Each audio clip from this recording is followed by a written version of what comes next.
Pemirsa, kita kembali ke berita tanah air. Pemirsa, boroknya Rafael Alun Trisambodo ini terkuak usai anaknya Mario Dandi Satrio ditangkap karena menganiaya anak pengurus GP Ansor David Ozora. Ya, harta kekayaan Rafael dinilai tidak sesuai dengan profil dan pendapatan sahnya sebagai kepala bagian wilayah Ditjen Pajak Jakarta Selatan.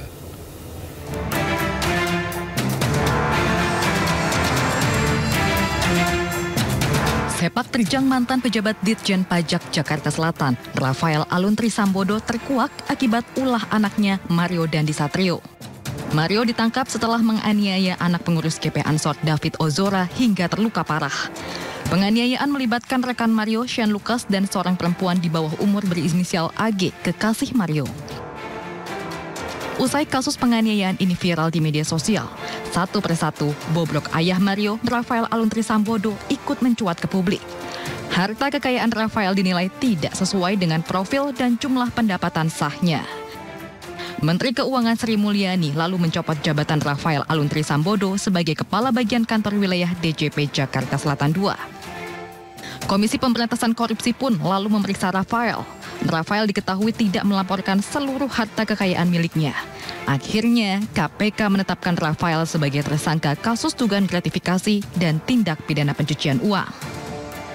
Pusat Pelaporan dan Analisis Transaksi Keuangan kemudian memblokir lebih dari 40 rekening Rafael dan keluarganya.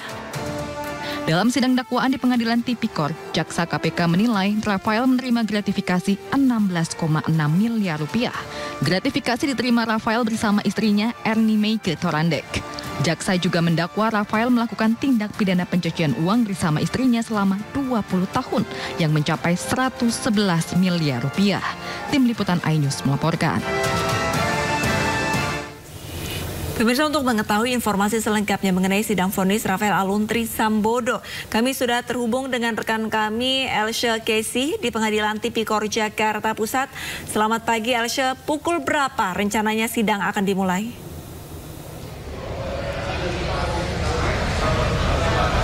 Iya, Arlista dan juga Togi, sidang lanjutan tersangka kasus gratifikasi dan tindak pidana pencucian uang Rafael Alun akan dilanjutkan hari ini di Pengadilan Negeri Tipikor Jakarta Pusat dengan agenda pembacaan vonis hukuman atau vonis akhir, dan rencananya sidang akan dimulai pukul 10 waktu Indonesia Barat. Namun seperti Anda dapat saksikan juga di belakang saya, memang saat ini kondisi di Pengadilan Negeri Tipikor Jakarta masih terpantau sepi. Kami tidak melihat adanya persiapan yang cukup berarti ataupun adanya tim kuasa hukum dari Rafael Alun yang sudah memasuki PN Tipikor Jakarta ini.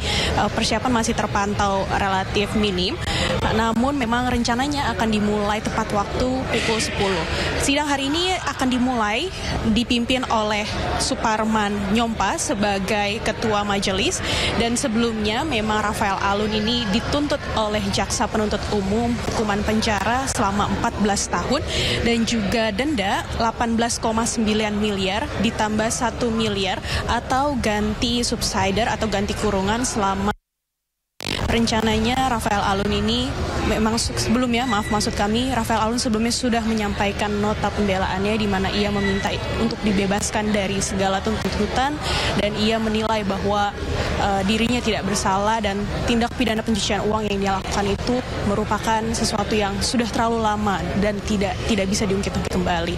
Namun jaksa penuntut umum juga tetap menilai bahwa Rafael Alun melanggar pasal 12B junto pasal 18 Undang-Undang Tindak Pidana Korupsi junto pasal 55 ayat 1 KUHP, di mana dirinya memang melakukan gratifikasi, menerima gratifikasi dan juga melakukan tindak pidana pencucian uang dengan total 111 miliar rupiah.